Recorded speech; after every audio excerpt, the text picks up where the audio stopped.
In this video, we dive into Warren Buffett's stance on tariffs, starting with his own words from the 2025 Berkshire Hathaway Annual Meeting, followed by a deeper look at his historical position and reasoning as explained in our article. Why Buffett Rejected Tariffs?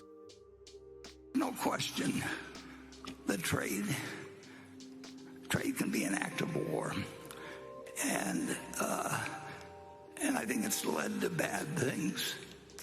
Just the attitudes it's brought out in the United States. I mean, we should be looking to trade with the rest of the world, and we should do what we do best, and they should do what they do best.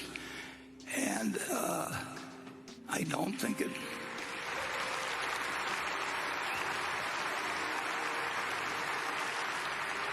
That's what we did originally. I mean, we were good at producing tobacco and cotton 250 years ago, and we traded it. And we want a prosperous world with 8 countries with nuclear weapons, including a few that are what I would call quite unstable. I do not think it's a great idea to try and design a world where a few countries say, ha, ha, ha, we've won, and other countries are envious. So, Warren Buffett is known for his investing wisdom, his calm demeanor, and his ability to simplify complex financial ideas. But back in 2003, he did something a little different. He sounded the alarm, not about a stock market bubble or corporate fraud, but about something much bigger: America's growing trade deficit. In an article published in Fortune, Buffett laid out a concern that had nothing to do with which stocks to buy or when to sell. It was a warning to the entire country, one that's arguably more relevant now than it was 2 decades ago. He was worried that the United States was selling itself out, quietly, steadily, and dangerously. If that was true in 2003, what does it mean for us today? Check out the full details by visiting the link in the description. A nation selling off its own future. To explain, he used a simple metaphor. Imagine a rich family that has gotten used to a high-end lifestyle. They eat at the finest restaurants, drive luxury cars, and take lavish vacations. But here's the catch: their income no longer covers their expenses. So, what do? First, they dip into savings. Then, once those are gone, they start selling off pieces of their estate, first the cars, then the land, then even the family business, just to keep funding the same lifestyle. Eventually, they're left working for others on land they used to own, all in order to sustain an unsustainable way of life. The U.S. trade deficit as a long-term threat. According to Buffett, that's exactly what the U.S. was doing. We were importing more than we exported, a lot more. That meant other countries were sending us goods, and we were sending them money. But when we ran out of money, we didn't stop importing. We just started selling off our assets. American companies, American farmland, American debt, American equity. Foreigners were buying more and more of what used to be ours. The true cost of an unchecked deficit. He didn't put it lightly. He said we were transferring our national net worth abroad. Every year, the U.S. was adding tens of billions, and eventually hundreds of billions, to the trade deficit. And year after year, foreign ownership of American assets kept rising.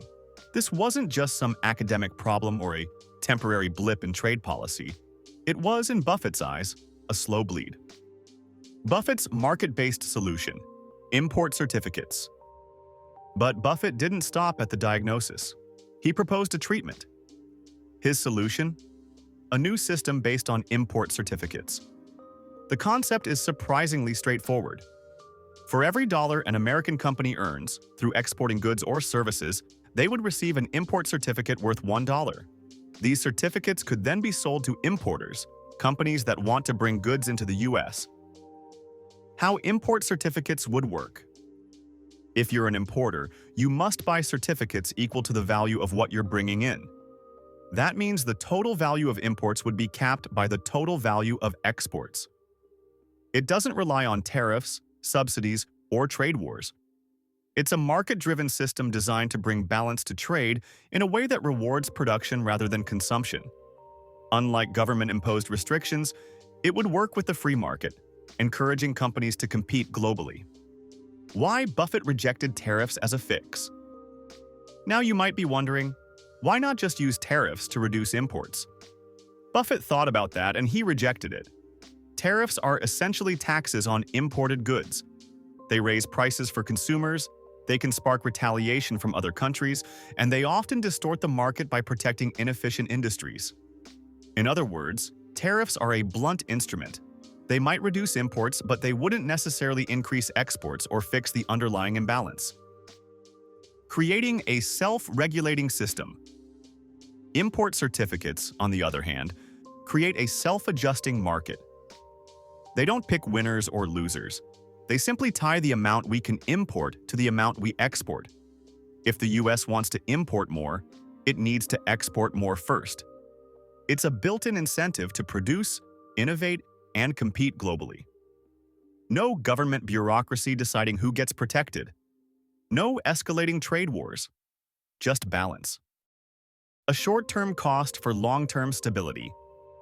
Buffett anticipated that prices on some imported goods might go up under this plan, but he saw that as a small price to pay compared to the long-term damage of selling off the country's assets year after year. He was clear-eyed about the trade-offs, and he believed that keeping ownership of American businesses, land, and innovation was worth the cost. A slightly higher price tag on imported goods today, he argued, was a better outcome than a future where the US had lost control of its own economic destiny. Trade should be balanced, not restricted. He was also clear that he wasn't calling for isolationism.